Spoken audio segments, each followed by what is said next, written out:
Good evening. I'm Father Russ Carmichael, and this is Street Talk. And we have a great show for you tonight. And again, thank you for letting me into your home.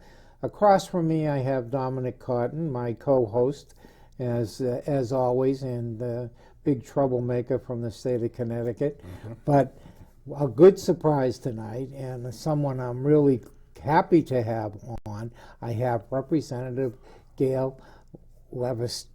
I was going to say Lavielle. No, it's the. You want me to say it? You need to say it for me, Gail. Lavielle. God forgive me for being so rude with you that are not one. the first. Oh. he was just picking up French troublemakers. He has them in the back of his head. That's the truth too. Yeah, I have friends or old associates that their name is very close to yours, and that was the difficulty. But I'm really glad to have you on. Thank you so much for having me. And one of the things we were talking about earlier, right away, I get into things is, how do you get into the business of doing what you're doing, a representative, and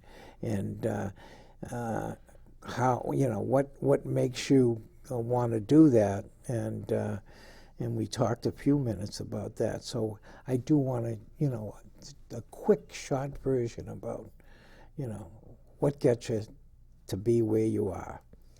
There's so many things, and I know a lot of people go into politics at whatever level because they've always wanted to. I did not. I never had any notion of ever running for any kind of office whatsoever. As it happens, we had been in Connecticut for a while. We left, we came back. I've never been so happy anywhere as in the community where we live now, which is Wilton. And I had worked basically in corporate jobs for 26 years. And I was really looking for something that meant more.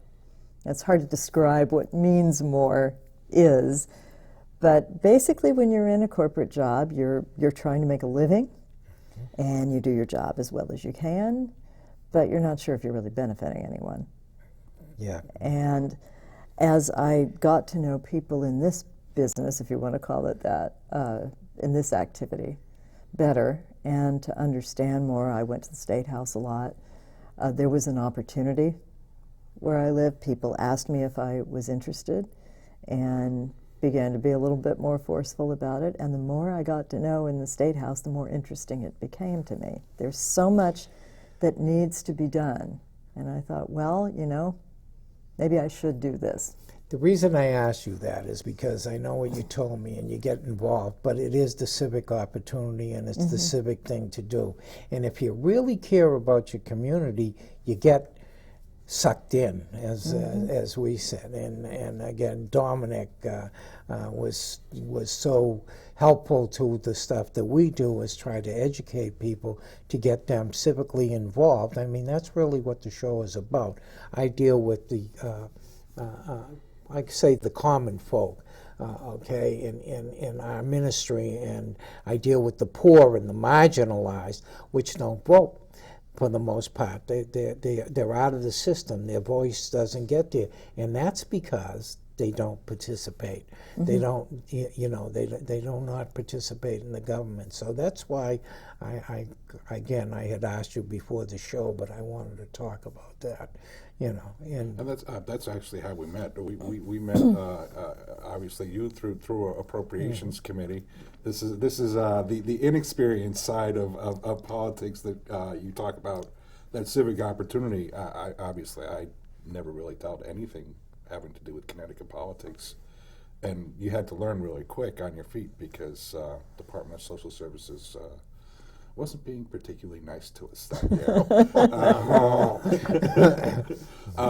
But this is where knowing people and knowing your representatives and being able to take a look at a list of, okay, this is all the different people on this committee, and getting to know them. And I know, you had met with a couple of our friends that were your constituents down in your area, and I know you jumped right in. We got freedom of information stuff for us, and I know when it came time to that these people were actually coming in front of your committee, we sat down and we discussed questions that we wanted to get across, and it's really important. I mean, this is how you get to the truth of what's going on in government, right. And I love the fact that you answer the tough questions all the time. Well, see, this is one of the things that I really do genuinely love. When you see something that has to be done, if you see people who can't defend themselves or people who really need something and they can't get it, there are no politics.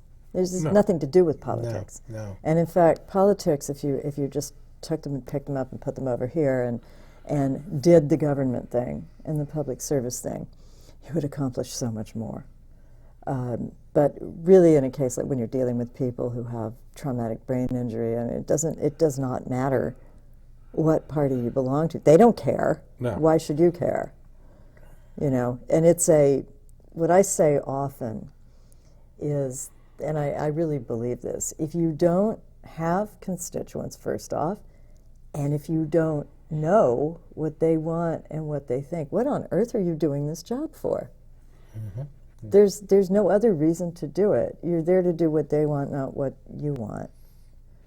And what you want, unless, of course, you see a logical flaw or something that they are not informed about, or something that you really believe is going against ethics. Mm-hmm. But, your normal average issues, you ought to know what they want. And if you're not doing that, you're not doing your job. Well, I obviously totally agree with you on that, okay, because I see so many that don't do their job, or their self-interest overrides everything else, and they're not. I mean, we have seriously hard issues to deal with in this state. Yes, we do. And like obviously the brain injury and the things that we're dealing with in human services are really hard. The other thing is obviously I look at infrastructure, what's happened to the state, the cost factors over the years, which I'm going to segue right in. You're back on transportation, okay, and of course today one of the big things in the news, I don't know, is about the governor talking about tolls, scaring everybody, scaring all. What do you think about the issue on? Let's start with the tolls and what's going on in transportation. Well, transportation was, the little prelude I had before actually running for office, I sat on the Public Transportation Commission for the state for a couple of years. And then I was on the Transportation Committee in my first session, then became ranking member of the Appropriations Subcommittee on Transportation. I'm going back on the Transportation Committee itself this time. Because this has got to be the pivotal year for transportation. We have 400 odd bridges that are structurally deficient. Metro North, which is really kind of the lifeblood of the southwestern part of the state, and it really is. Without Metro North, the property values plummet. The ability of people to go to work in New York or Westchester County or up north to Danbury or even east of Bridgeport, it goes away. And which means money. Which means money, but it also, when you say it means money, what it means is people who generate rather substantial incomes who can then pay taxes of whatever level on that income. Exactly. That goes away too. That goes away too. That's and that's what it comes. It's not, are these people evil because they make a lot of money or whatever? No, I mean, you need people who make different levels of income. Exactly, right. You're right. So Metro North is crucial, and Metro North has not only been sloppy and non-operational and made mistakes, it's been dangerous. It's killed people. And when you have a railroad that carries 39 million passenger rides a year and kills people, you've got a real problem on your hands. There are also 4 movable bridges in Connecticut on the New Haven line that are over 100 years old. Sometimes they get stuck. The walk bridge. Yep, in Norwalk. Yes. But sometimes they get stuck open and then no train. The Regional Plan Association, which is reputable and does studies like this, has estimated that to fix the infrastructure on Metro North, just to make it operational safely and reliably, would be about $3.6 billion. And that includes those bridges, it includes catenary wires, which are also 100 years old, and some of the rail beds and things like that. There's a lot that has to be fixed just to make what we have, not anything new, but what we have work.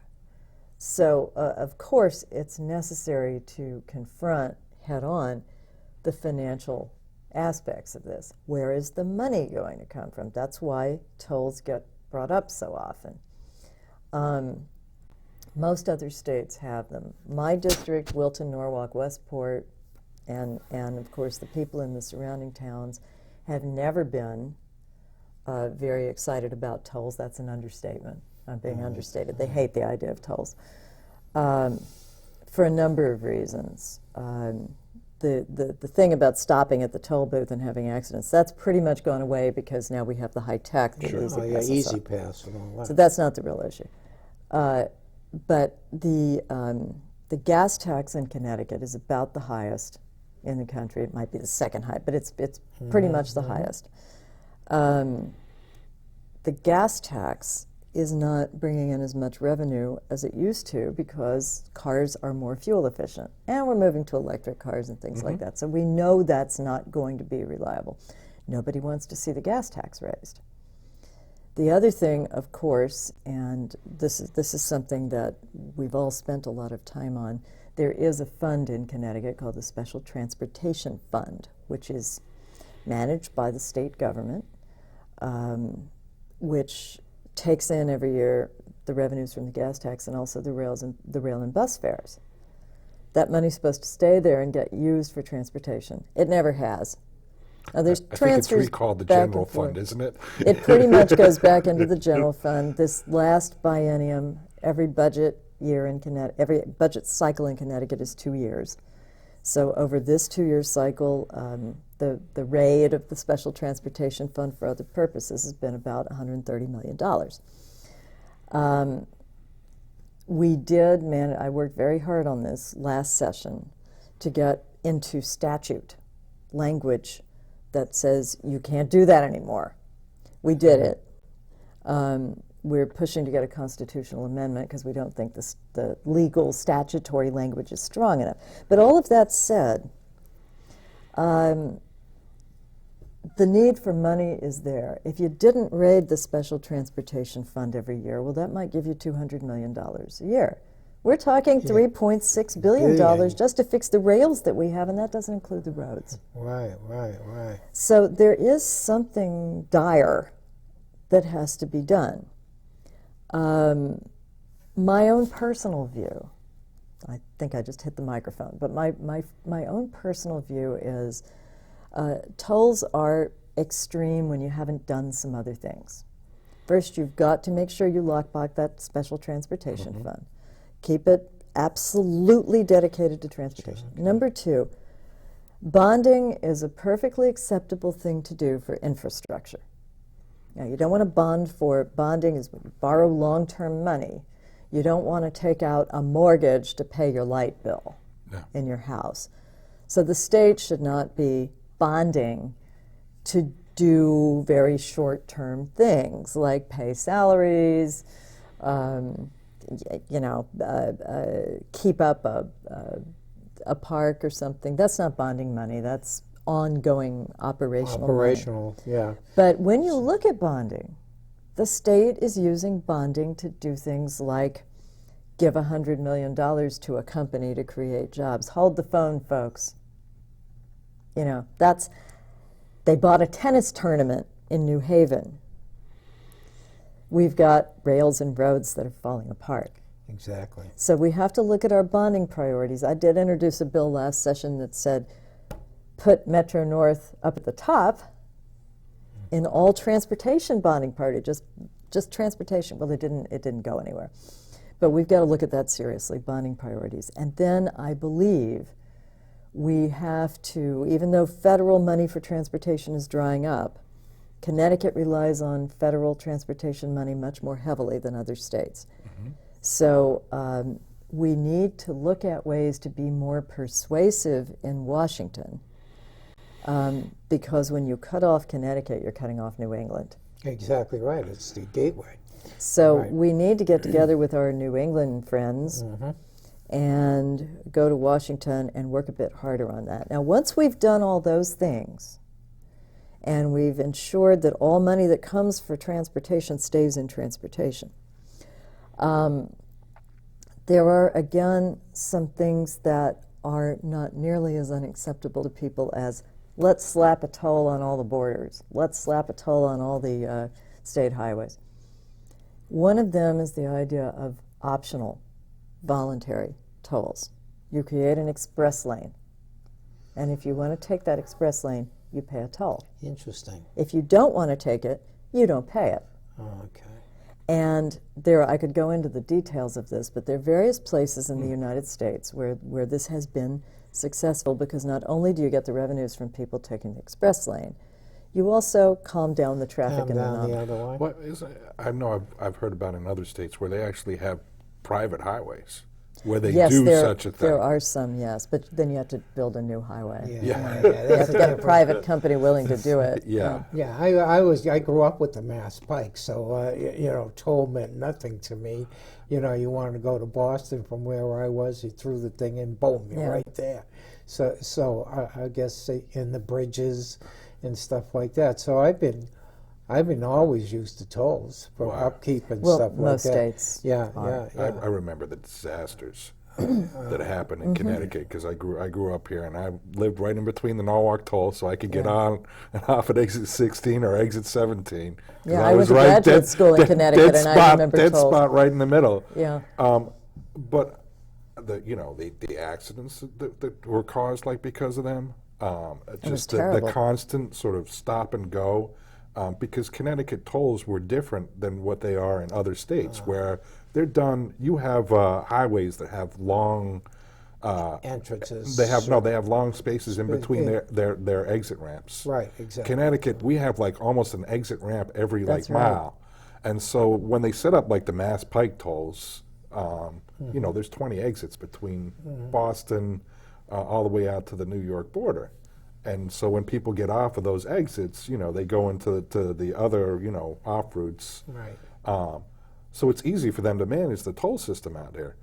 Here, you're taking traffic and you're stopping and starting, and it's a recipe for disaster, which is what happened with the Stratford tolls, which Yes, that was unfortunately in Connecticut, I find we wait until a disaster happens before have a crisis. we deal with the real issues that are going on, and I can think of like over and over again. I mean, like I said, I grew up in Fairfield County, the Mianus River Bridge. That was the last time that we focused on bridges. It's like, do we have to wait for another disaster to happen before people understand this? It's not good management, and it is, regardless of what anyone says, it does drive people out of Connecticut. I remember even when we lived in Europe, and they suggested a transfer here, and I desperately wanted to live in Connecticut, but my first reaction was, how are we going to deal with that commute? And we did it anyway, but it has serious. I live on the Danbury line, right, which goes from Norwalk up to Danbury. It used to be an electrified line years ago. They de-electrified it. It now runs on diesel, and a new signal system was put in a couple of years ago, and it didn't work. That someone used to have to get off the train just to allow two trains to pass each other. They had to pull a switch. That's fixed now, but because that line has been so unreliable and needs investment, that's affecting property values. Yeah, it's really interesting. You don't.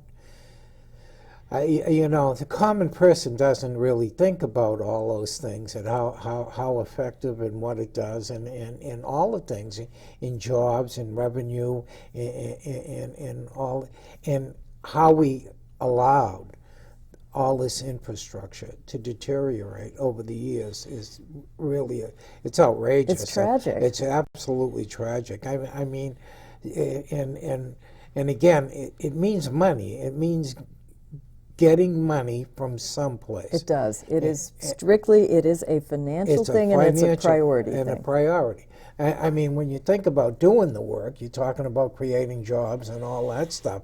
I mean, you're talking about massive jobs, and you're talking about almost a system like, I think about through the Depression when they did, The Public Works, WPA. Exactly. I mean that's the level of finances in the state that you're talking about.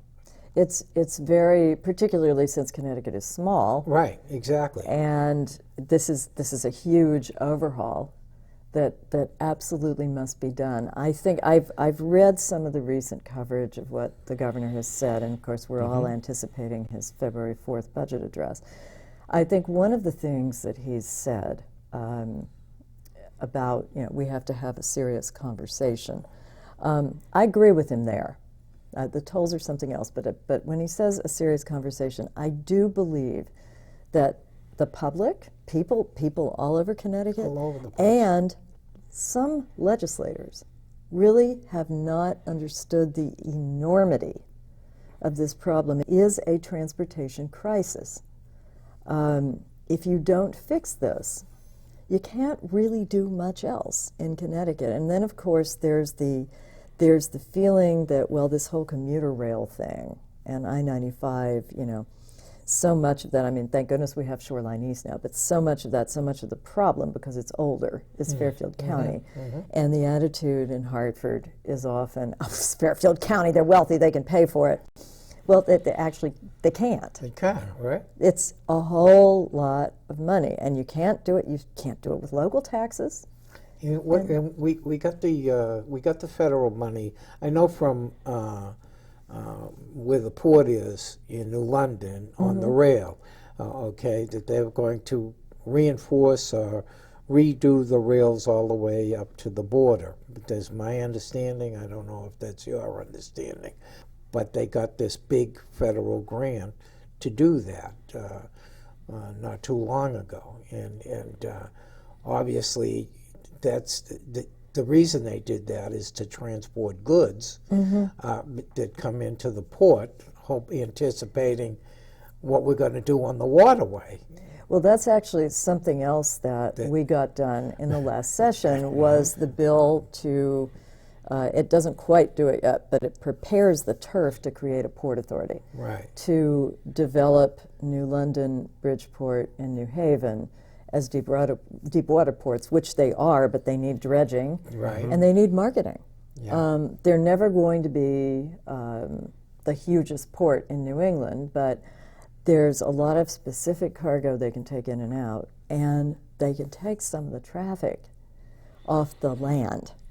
And they've basically just been sort of left out to pasture. Left out, yeah. Wow. Yeah, it's really interesting that they've been left out, of course. Of course, when we're talking this development due to the big Panama Canal expansion and stuff like that, which means bigger transportation going in and places that need for the smaller vessels to come in. I mean, those areas are absolutely ideal for that. They're crucial. And again, you're talking about marketing. Who's doing the, this is a long time coming. This whole system that could really benefit us here tremendously. Tremendously. Yeah, with jobs and a lot of our people do not know these things are even in the works. They've just been kind of let go, and there's been a lot of go along to get along. There's been, I think, some of what gets in the way in the legislature. And the legislature, by the way, just a little tangent, I believe has more effect on people's lives in this state than either the federal government or local government. I mean, the legislature just, you know, it's the thing, the state is the thing people think about the least, but it has a tremendous effect on people's lives, on infrastructure, on education, on social services, all those things. But what gets in the way is, I think that there are quite a few in the legislature who do get sort of trapped in ideological preconceptions. And you know, you don't do this over here because these people are rich, and you don't do this over here because, well, people need things, and these people are going to be mean to these people. And it doesn't actually work that way. There are financial considerations that are real, and there are physical circumstances that are real, and you can't ignore them. And they have to be dealt with, and people just need to look at them as though they are facts, because that is what they are. I think one of the things that you said to me, and I brought this up to Rob Kane when we had him on, was you have to think about these things long term. You can't think in a two-year budget cycle, because I think that's where everybody's at. They're okay, how do we get to the next budget cycle, and you know, how do we get through it is almost the way, not what are we planning for our future, and what direction do we want to go with it? And I think that's part of the difficulty is, and you said on appropriation, so I mean, everybody comes into your door. I know I've had to do it too. You know, we need money for this, or we need money for that, and you know, it takes a lot to have a vision as to where you want to go with that, you know, as a whole body. And that's, I think, sometimes the difficulty is a lot of people don't understand where that vision is, or they have different visions. I think that's right. And you're looking at discrete bills. You know, and a bill can be about anything. It has no context. It's just a bill. And people will just look at that bill. I know that this year I'm ranking member of the Education Committee from the House. And one of the things I notice, I've been on the Education Committee for 4 years, and a lot of, I can't see any unique direction. You know, we have a bunch of really good schools, and then we have a lot of schools that are not successful. Not successful. And a bunch in the middle. There's been a lot of making the really good schools do exactly what the unsuccessful schools do, which waste their time, and it hasn't helped the unsuccessful schools. But it seems to me what we've really been doing, every year there's been an opportunity to file with the federal government for a waiver or for a grant or something. So everybody gets all involved in that. We pass these big educational reform bills, and then we've got them. But nobody has, or we don't get the grant, which is more frequently the case, not always, but more frequent. But no one sits down and says, wait a minute, what do we actually need? What do we need? Forget how much it costs for a minute, forget all the stuff that's going on around us. What do we actually need? And then let's analyze how to get there. And I'd like to see us go in a strategic direction. I get this, education drives me crazy. Of course, you got the new appointment with Don Williams going. What's he going to do? I think it's teachers union. Yeah. Huh? To a teachers union. Oh, that's the union. We don't have a commissioner right now. No. Okay. I thought he was. We don't have a commissioner. No, right Stephen now. Pryor finishes on January 7th, and we don't have a new commissioner yet. We don't have a new commissioner yet. I mean, the directions of schools are to me, willy-nilly all over the state. Again, I don't see, in New London, the plans that New London is trying to put together are, on the one hand, they seem to be selling them good to the public. On the other hand, I really question the research, what's happening, how they're going to develop that area, spending all that, the money that's down there. And I guess I feel about education is nobody has sat down and did that master plan or what you're talking about. What is really needed, what's going to go on.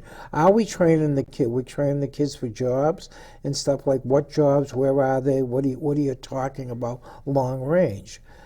The reason is because I planned for all my children as I brought them up. I tried to say, well, yeah, you're an artist, but you're not going to make any. You can do that as an elective, but you need a solid background in something that's going to be around so you can earn a living, which is the reality, okay? You're not going to be in the top 3% of the of the wage earners, like some of your relatives. You're going to be on the lower end, okay, no matter what your education, but you got to, and I don't see it planned. And of course, where I am in New London, you're talking about one of the lowest performing school situations in the whole state of Connecticut, and they keep year after year. In the 10 years that I've been down there, I think they've tried at least 3 different types of things they're going to do in there, and it's like all these kids are guinea pigs. And we probably lose at least half of the students at the 10th grade level, which, those students, I know where they're going. They're headed to the place I was when 40 years ago, okay, and then they'll not have a chance to get out of that. So again, how do you put a plan? How do you get them bipartisanly together to look at that, to have a plan that makes sense for the bills that become passed? I mean, that becomes what you have to do, right, on education? It would be nice. Yeah. It would be nice. That is what I would like to see happen.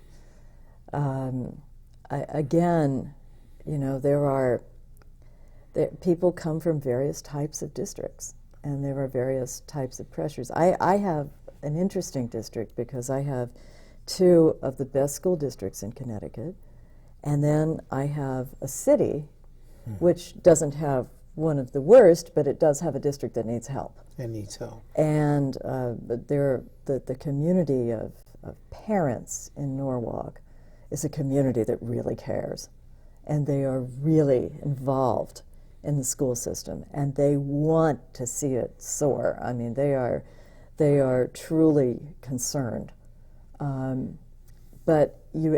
So, for example, when the new teacher evaluation parameters came out in the Common Core, they were sort of happy in Norwalk because it was something they had to adhere to. Wilton and Westport, on the other hand, it was all these things are one more mandate. Yeah. And why do you keep making school districts that are doing well do more stuff that is not going to improve It's a burden. their situation? Right. And why should all this stuff be state mandated? If you have some districts that need help, go help them. I think it's much like this is the way that we look at people with brain injury. Is everybody that we work with is completely different, Right. And they all have different needs. They all have different areas of their brains that are affected. Sure. Exactly. And you have to also work within their personality. And all towns and all districts have different personalities to them, and you have to be able to work within that. And you're right, it's not a one case, covers everything. I do think you have to have some, way of being able to measure, the state as a whole. But, and I think that's what Common Core was supposed to go towards. I think, again, the implementation of it is a different issue. And I think it's different for different school systems that they have to deal with. Yeah, that was a real clumsy rollout of something. It was adopted by the State Board of Ed, never came before the legislature. We did not vote on Common Core, ever. Never had an opportunity. Nobody understands it. No, and then there it was. And it's not necessary. I mean, any set of standards is a set of standards. That's not what's the bad thing. It's how you impose it, what you ask people to do as a consequence, the testing, the modalities of the testing, and of course the teacher evaluations that were newly based on Common Core testing, yet they hadn't taught the kids anything yet. Yeah, so exactly. the whole thing was somewhat strange, and that was what people objected to the most. But I think, if a district doesn't want to do so, if they can prove they've got a great set of standards and they've got a wonderful evaluation system and everything is rolling along just fine, then you've got to give them some local control. And that's one of the things the state hasn't done. The other big problem, oh, there's so many, but the other one that I have particularly come up against is an inequity in the way that the state funding formula is put together. Because the town wealth quotient is calculated based on property values, Norwalk and Stamford don't get enough because they're closer to New York, so their property values are higher, but they actually have Norwalk has one of the highest rates of kids on free and reduced lunch, and one of the highest rates of non-native English speakers in schools. I mean, it doesn't, just because your property might sell for more doesn't mean you have any more money to spend. So the funding inequity has gotten worse and worse and worse over the years because of the way the formula is written. And again, there's misconceptions. Nobody's going in and saying, hey, New Canaan's got to have more money for, nobody's saying that. But Norwalk and Stamford are in a different category altogether. They happen to be in Fairfield County, but they've got the same problems as cities elsewhere. Bridgeport, too. Yes. Bridgeport is Fairfield County, too. But people realize that. Yeah. But people realize that. This is true. This is true. It is true. And so, I mean, there's a lot going on in terms of people not quite understanding each other, maybe, and I don't think it's always willful. I mean, I think it's honest misunderstanding. I think, to go back to your way far back question on the tolls thing, I think that is not something that people will be willing to accept if a lot of other things aren't done first. And then if it's the only way out, it's still going to be hard for people to accept, because if you're a commuter, it's a tax. Right, exactly right. So, that's going to be tough. And it's a big discussion every year, but it'll be a bigger one this year. And money we'll is have it. Raising money is always a huge discussion, and obviously we have a state, infrastructure-wise, that needs a huge amount of revenue. It needs its operating expenses, okay, to take care of the regular things as you were talking about.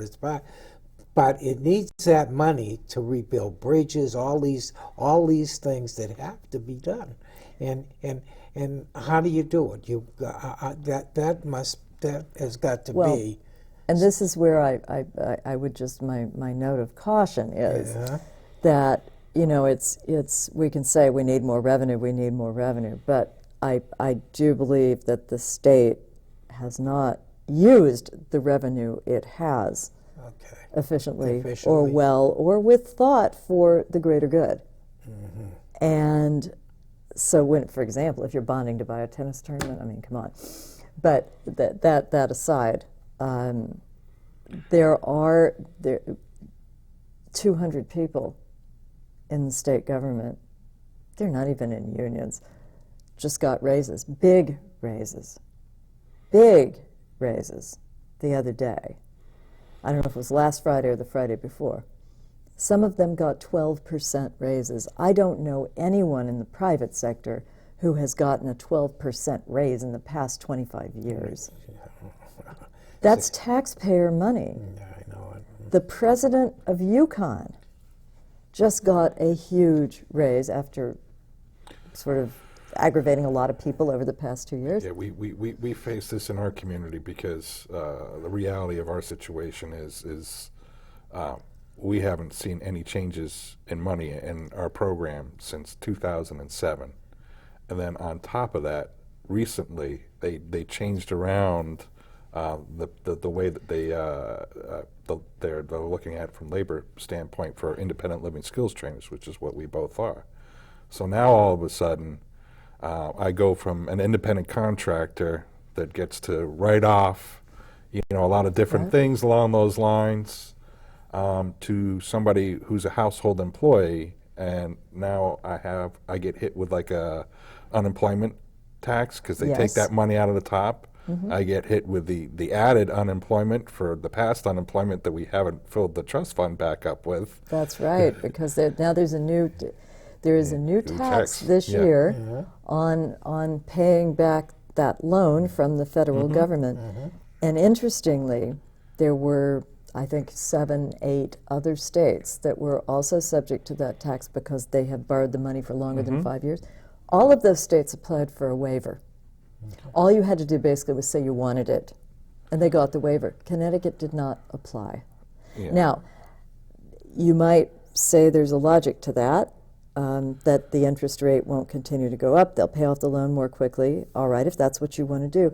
But in that case, tell people in advance that their assessment's going to go up, and consult with the legislature because you are increasing people's and businesses' tax obligations.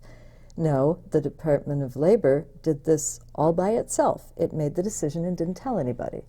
We found out because one of Sounds our familiar. Yeah, exactly right. someone wrote us and said, "What is this new tax?" Here you go. Yeah. Yeah. And the other thing is, I mean, there's going to be questionable what you can write, what you can write. We do things for clients that are above and beyond with clients that don't have the means. That because you're in business, you're able to deduct that and stuff like that. But the other way around, those things are going to be seriously questioned whether you can do that. And nobody thought that through.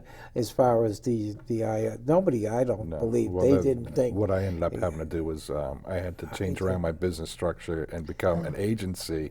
But now I gotta go pay liability insurance. I gotta pay workers' comp policy.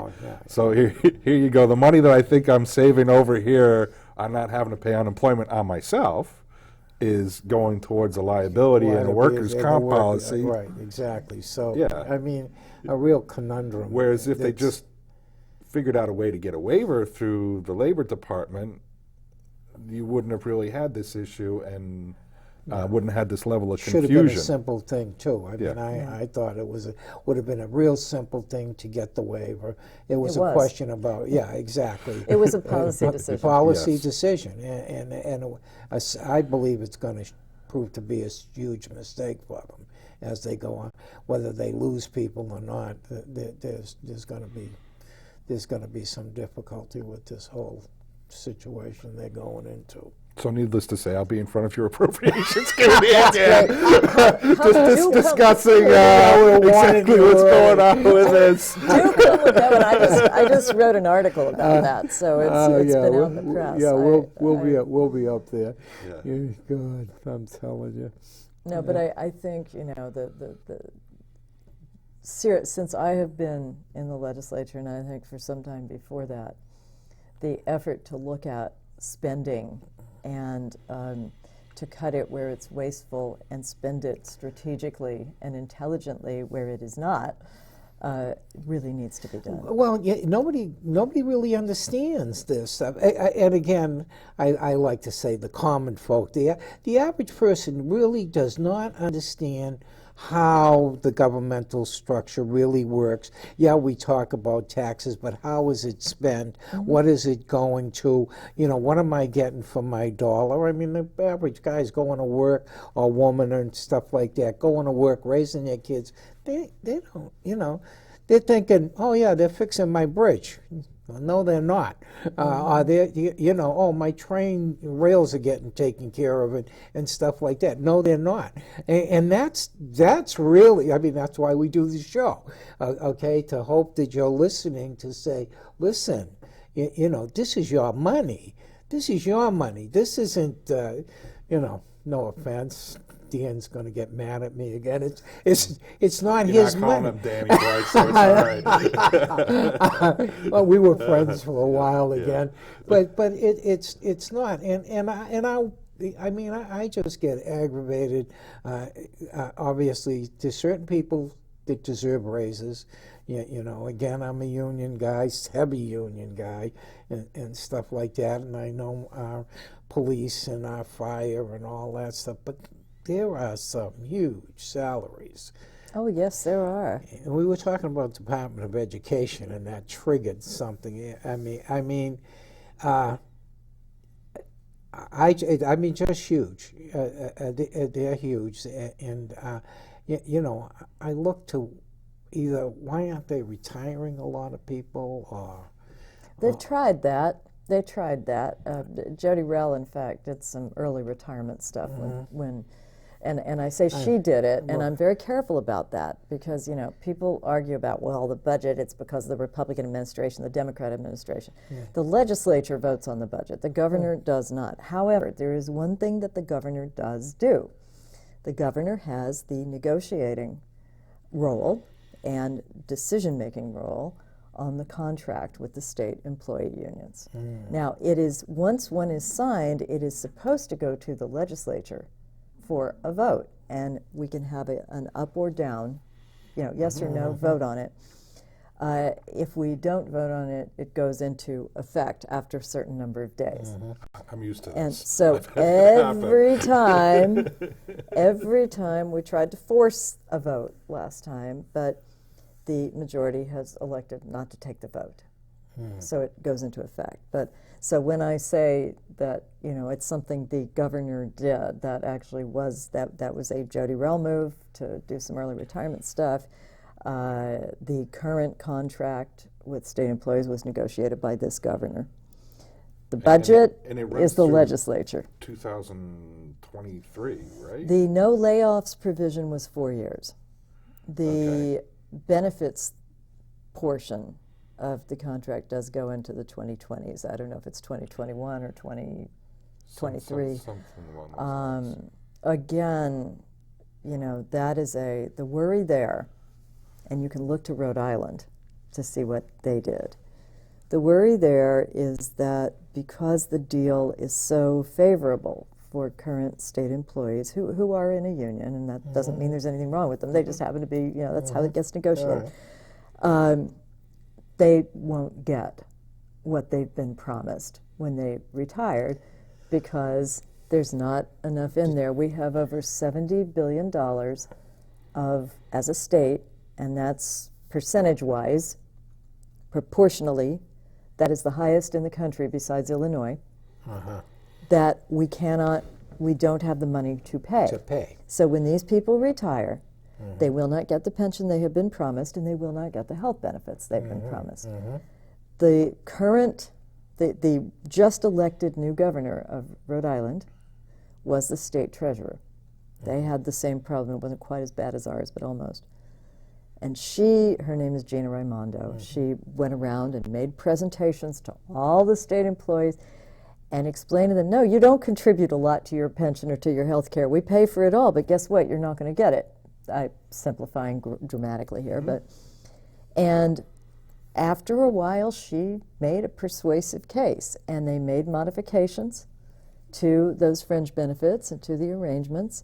They got the state in much better shape. She made a lot of enemies. Of course. But she was elected governor afterwards. Yeah. And she's a Democrat, by the way, just for Well, I see. To make enemies is when you start talking about that pension stuff, okay?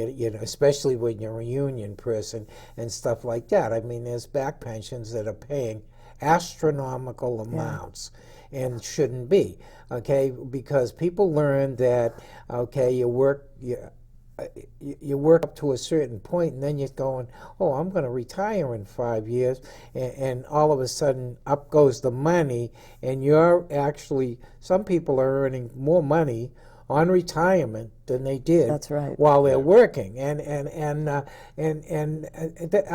find that not right. I got real problems with that. I don't care union and that. Exactly. I want my benefits. I want my health insurance. You paid for it. Okay, but this I think the problem is the overtime, and the overtime gets put in at the end. At the end, and the reality is the way that they try to keep the numbers under that is they have a certain amount of employees, and if you put hiring freezes on, you're going to have overtime. Right. And I know the problem that they have, I'm sure, with the corrections and the state police is the provision in there that if the overtime is mandated, then it goes towards your total accumulation for your money. Right. And they say every time that a state trooper is on overtime, it's mandated. Every time that somebody in corrections is on overtime, it's mandated. And so that's, there's tons of these loopholes which allow people to, boost up the amount of income that they have coming in from this. And then you're set up in the situation that you're talking about now. And it's almost like you're locked in with some of these unions on some of these contracts. But you're right.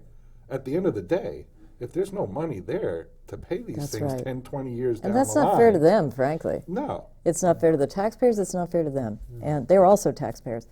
And so that stuff has to be looked at.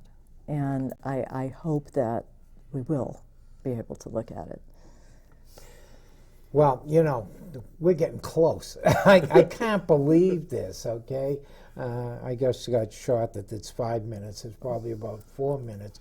Is there anything, Gail, that you want to, talk to our audience about, or something that's, that you'd like to, aside from me grilling you, and of course I want to have you back on to grill you I'd again. love to come back. I've enjoyed this so much. Okay, but anything you want to talk to your constituency about? I mean, you got a few minutes. Well, there are so many things. I think that the main thing that folks have to understand is that we really are at a very serious time in terms of the state resources and how they're managed.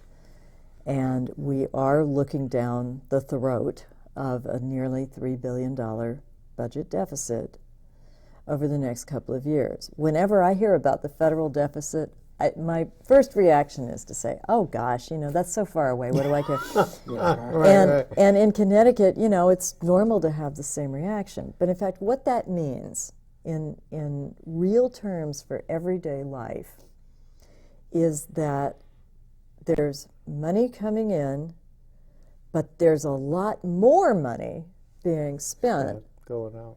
And nevertheless, people aren't getting the services they need. Our infrastructure is falling apart. Some of our school systems aren't working. We are unable to do as much for our environment as we need to do, which is another thing I spend a lot of time on. And if you're paying all those taxes, because they're pretty high in Connecticut as things go, and they went up a lot more 4 years ago, and you're still not getting anything back for it, something is wrong. So I encourage people, again, we can't do our job well unless everyone takes full advantage of participative, whatever you want to call it, government. What Dominic has done in the last couple of years has been amazing. He's been up there for every public hearing he's written. But as legislators, we like to know what the people we represent are thinking. We like to know what they want, what's important to them. I go out and ask all the time, but I can never go to every single person every single day.